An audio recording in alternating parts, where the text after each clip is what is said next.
Welcome to Karma Chronicles. If you believe that what goes around comes around, you're in the right place. Make sure to subscribe, because today's story is a masterclass in corporate revenge. The CEO's voice, thin and squeaking over the speakerphone, was cracking under a pressure that cost 7 figures a minute. "What do you mean the project is dead?" he asked. It wasn't really a question. It was an accusation. Across the polished table, my former boss, Mark, the man who stole my New Year's bonus, turned the color of old milk. He just stared at the silent tablet in front of him, his face a perfect picture of bewildered panic. He had no idea that the answer, the reason our company's stock was about to nosedive, was buried in a contract he'd never bothered to read. A contract that I wrote. I didn't say a thing. I just lifted my cheap ceramic coffee cup and took a slow, deliberate sip. To me, the chaos in the room felt distant, like I was watching a disaster movie with the sound off. Mark's eyes shot toward me, a flicker of desperate hope that curdled into dawning horror. He was finally starting to get it, but it was far, far too late. To understand how a single sentence in a forgotten file blew up a company and a man's career, we need to go back 2 weeks, to the moment the fuse was lit. For the last 18 months, my life was a project code-named Chimera. It wasn't just a project, it was my masterpiece.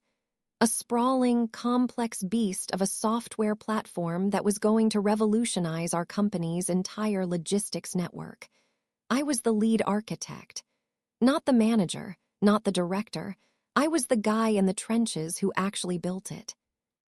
The one who knew every line of code, every database call, every fragile little connection holding the multi-million-dollar monster together. Chimera was my baby. I dreamed it up on a whiteboard during a blizzard and nursed it through countless server crashes. I'd pulled more all-nighters with it than I could count, fueled by stale coffee and the stubborn will to make it work. I wasn't just an employee. I was the project's primary caregiver. My team was sharp, but I was the one who knew everything. I was the one who'd spent months building a relationship with our key technology partner, a niche but powerful firm called Novalis. Their software was the heart of Chimera, and getting them on board at a price we could actually afford was a miracle. The negotiations were grueling, but I built a real rapport with their guy. We respected each other, and I ended up securing a deal that was way below their normal rate.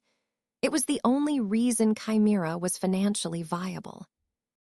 My boss, Mark, loved Chimera, or more accurately, he loved taking credit for it. Mark was a master of corporate maneuvering. He had a real gift for showing up just in time to be in the photo, holding the trophy. His signature always magically appeared on the executive summary of work my team had pulled an all-nighter on. He'd glide by my desk, see the code scrolling past, and say things like, "Great synergy, team. Keep pushing the envelope." He didn't know what synergy was, and the only envelope he pushed was the one with his expense reports in it. For a year and a half, I didn't care. I loved the work. The late nights, the missed dinners, the weekends spent hunting bugs only I could find, it was all going to be worth it. My contract was crystal clear. A major New Year's bonus was tied to deploying Chimera's final phase before the end of Q4. This wasn't some discretionary, if we feel like it bonus, it was contractual. It was payment for a job well done. It was the money my wife and I were counting on for a down payment on a house. 2 weeks before Christmas, we did it. We hit the milestone. Chimera went live, and it was flawless. The C-suite was drooling over the projected efficiency gains. It was a grand slam. I felt a wave of relief and pride so huge it almost knocked me over. I'd held up my end of the bargain. The next day, Mark called me into his glass-walled office. He was leaning back in his chair with his feet on the desk, oozing the smug satisfaction of a man who's sure he's the smartest person in any room. "Alex," he started, admiring the shine on his expensive shoes. "Incredible work on Chimera, truly a game changer." Thanks, Mark, I said, waiting for the inevitable other shoe to drop. Guys like Mark never call you in just for a pat on the back. Absolutely, he went on, finally looking at me, which is why this is a bit awkward. He swung his feet off the desk and folded his hands, putting on a serious face. As you know, the board's been reevaluating our fiscal strategy. There's been a top-down mandate to streamline discretionary spending. A cold knot formed in my gut. I knew exactly where this was going. Discretionary spending. I repeated, my voice flat. Yes, and unfortunately, that includes certain performance bonuses. He said it like he was talking about the weather. So, about that New Year's bonus, we're reallocating those funds. It's a company-wide policy shift. My hands are tied. I just stared at him. Company-wide policy shift. The lie was so thin I could see right through it. He was stealing my bonus. My contractually guaranteed house down payment bonus. Stealing it right to my face and hiding behind a made-up policy. It's always a vague excuse like restructuring or policy reasons when they want to screw you over. Mark, I said slowly, keeping my voice steady. My contract says the bonus is tied to the Q4 deployment. It's not discretionary. He let out a small, condescending laugh. Ah, contracts, he waved his hand. Look, Alex, we're a team. We all have to make sacrifices. Think of the big picture. Chimera is a huge success. That's the real reward, right? Your name is on a landmark project. He smiled, but his eyes were like ice. Don't make this a thing. It's a bad look. A bad look. He was stealing tens of thousands of dollars from my family, money I'd already earned, and telling me not to make it a thing. The arrogance was stunning. He knew he had all the power. I was just a developer. He was a vice president. HR would back the guy in the corner office, not the guy in the cubicle. We both knew it. The blood was roaring in my ears. I felt a surge of white-hot anger, the kind that makes you want to flip a desk. But I didn't. I learned a long time ago that in the corporate world, the first person to lose their temper loses. So I just gave a short, tight nod. I understand, I said. The words tasted like ash. Great, Mark beamed, the fake warmth instantly returning. Glad you see the big picture, Alex. Now, if you'll excuse me, I have a call with the CEO to walk him through our success. I turned and walked out of his office, my face a perfect mask of calm. I walked right past my team, past the celebratory donuts, and went straight to the basement archives. I needed to think. And as I stood there in the quiet, dusty room, a memory started to surface. A tiny detail from a contract negotiation almost 2 years ago. A real smile, my first one all day, slowly spread across my face. Mark thought he'd won. He thought my hands were tied. He didn't realize he'd just handed me a pair of bolt cutters. The first few hours after that meeting were a blur of pure, cold fury. I felt betrayed, not just by Mark, but by the whole company. My first thought was to quit, just type up a 2-word resignation and walk out forever. It would have felt great for about 10 minutes. But then what? I'd be out of a job with no bonus and our mortgage application would be toast. Anger is a luxury, but revenge requires a plan. So I let the rage cool down and harden into something quiet and methodical. My mind kept going back to the Novelis contract. I remembered the final, brutal stages of that negotiation. Their standard license was so expensive that it nearly killed Chimera before it even started. So I had to get creative. To soothe their fears about me, the project lead potentially leaving, I came up with a unique clause. My own little invention. I called it the Key Personnel Continuity Clause. It was buried deep in the appendices. Under a mountain of legal jargon, most people would just skim. That night, I went digging through the company's digital contract repository. My access level was high. I found the executed Novalis agreement, all 70 pages of it, and my heart started hammering. I scrolled all the way to Appendix D, Section 7, Subsection 4B, and there it was. The language was dense, but the meaning was simple. The massive discount we were getting was only valid as long as and it named me, by name, remained the lead technical architect, and was fully compensated according to my employment agreement. It specifically mentioned that full compensation included all performance bonuses. If that condition was broken, Novalis had two options. They could kill the license agreement entirely, which would kill Chimera. Or, and this was the beautiful part, they could retroactively cancel our discount and rebill us at their full enterprise rate for the entire contract period. I did some quick math. 18 months of service. The difference between our rate and the standard one was staggering. It would be a bill for somewhere between $4 and $5 million.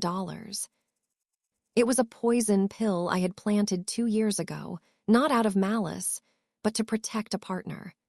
And Mark, in his infinite arrogance, had just jumped up and down on it with both feet. The next 2 weeks were the longest of my life. I went to work every day. I smiled. I answered questions. I helped my team. On the surface, I was the model employee, but underneath, I was a coiled spring. Mark, meanwhile, was on a victory lap. Convinced he'd put me in his place, he became insufferable. He took sole credit for Chimera in every meeting. He even had a junior team member write a company-wide email about the ProRevenge success, with his name listed as the only project lead. My name was nowhere. The annual New Year's party was the peak of his arrogance. I saw him holding court by the bar, laughing with the executives, telling them the inside story of how he brought Chimera in under budget. He left out the part where he did it by stealing from his own team. Watching him, I didn't feel angry anymore. I just felt clinical. He was a problem, and I had the solution. My wife knew something was up. "It is about the bonus," I told her, "but don't worry, I have a plan. It's just going to take a little while, trust me." And she did. The days ticked by. I checked my bank account on the last day of the year. No bonus. I checked it again on the first business day of January. Nothing. The breach of contract was now official and indisputable. The final piece fell into place a week later. An email invite popped up. Project Chimera, Q4 Success and 2026 Roadmap. It was a high-level meeting with the CEO, the C-suite, and Mark. And me. I was listed as optional, the tech guy they might need if they had a question. The meeting was on Monday, Mark's judgment day. I spent that weekend preparing. I wasn't just going to detonate the bomb, I was going to choreograph the explosion. The trap was set. Before we watch it spring, if you're enjoying this story of corporate justice, this is Karma Chronicles. We'd love it if you'd hit that subscribe button so you never miss a story where the bill comes due. On Monday morning, I woke up feeling completely calm. I put on my best suit, kissed my wife goodbye, and told her today was the day. She just squeezed my hand and smiled. I got to the office an hour early. I sat down and began to compose my masterpiece. It wasn't an angry email. It was a polite, professional inquiry addressed to the head of our legal department, CCing my contact at Novalis Legal. For good measure, I BCC'd my personal email. Always keep a paper trail. The subject was innocent. Query regarding vendor contract compliance, Project Chimera. The email itself was a work of art. I wrote, "Dear legal team, I'm writing to seek clarification on a potential compliance issue with our Novalis licensing agreement for Project Chimera. As you know, the project met its Q4 deployment milestone. However, The contractually stipulated performance bonus for this milestone wasn't paid, with management citing a policy shift. I've attached the relevant clause from the Novelis Agreement, Appendix D, Section 74B, which I helped draft. This clause makes our preferential pricing contingent on my full compensation as the designated lead technical architect. Could you please advise on how the company intends to fix this? I want to make sure we're protecting the company from any unforeseen financial exposure, as the penalty clause would allow Novelis to rebill us retroactively at their standard enterprise rate. Thank you for your guidance. Regards. Alex. It was perfect. It wasn't an attack, it was a helpful warning. It framed me as the hero looking out for the company. It painted Mark, without ever naming him, as the source of a massive liability. I hit send at exactly 9:15 a.m. The meeting was at 10:00 a.m. For the next 30 minutes, silence. I knew legal was scrambling, pulling the contract, calling Novelis, running the numbers, and then, finally, calling the CEO. At 9:55 a.m., I walked toward the executive conference room. Mark strode out, clapping me on the shoulder. Alex, glad you could make it. Just sit in the back and stay quiet unless you're asked a question. This is a high-level discussion, he said with a wink. I just nodded and walked past him. At 10:01 a.m., the CEO's assistant burst in, pale-faced, and whispered in his ear. He held up a hand. "One moment," he said, and patched in a call. It was the head of legal. "We have a situation with the Novelis contract," she said. And just like that, we were back to the beginning of the story. The CEO's panicked question. The dawning horror on Mark's face as legal explained that due to a compensation breach, the company was on the hook for an estimated $4.8 million. The CEO's head snapped up. His eyes found Mark. "Mark," he said, his voice dangerously quiet, "did you withhold a bonus payment on this project?" Mark sputtered. It was a policy shift, Was it contractual? The CEO snapped. Mark's mouth opened and closed like a fish. He glanced at me, his eyes pleading. I just met his gaze and took a sip of my coffee. In that 1 second, he knew I'd done this, and he knew it was perfectly, beautifully legal. The meeting imploded. Mark was told to stay put. The CEO looked at me. "Alex, my office, now." In his office, the anger was gone, replaced by weary pragmatism. "They tell me you're the only one who can fix this," he said. "What do you want?" I was ready. "First," I said calmly, "I want my bonus plus a 40% penalty for breach of contract. C.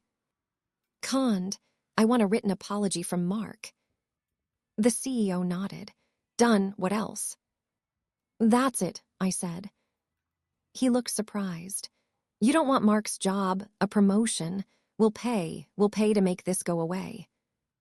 I let myself smile. "No, thank you.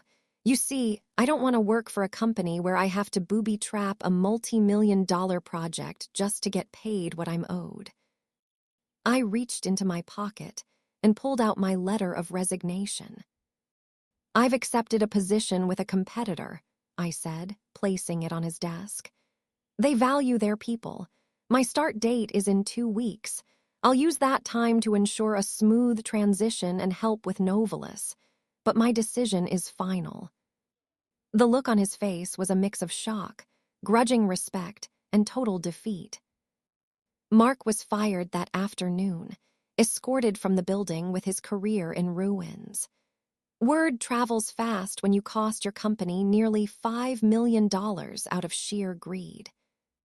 The company had no choice but to pay Novelis the full $4.8 million. The project, once called a triumph, Chimera, became an infamous financial disaster and was eventually scrapped. I got my bonus, plus the penalty, the very next day. 6 months later, my wife and I closed on our dream house. I paid the down payment with what I like to call the Mark Fund. Sometimes living well isn't the best revenge. Sometimes the best revenge is carefully documented, legally sound, and financially devastating. I didn't break any rules. I just sent a polite email enforcing a contract. I used the system to serve justice to someone who thought he was above it, and it was the most satisfying thing I have ever done. So, what's your take here at Karma Chronicles? Was this a calculated act of justice, or did Alex go too far? Let us know what you think in the comments. Have you ever been wronged by a boss and wished you had a secret clause to save you? Share your stories below. And if you enjoyed this story, do us a favor here at Karma Chronicles and hit that like button and subscribe for more. Thanks for listening.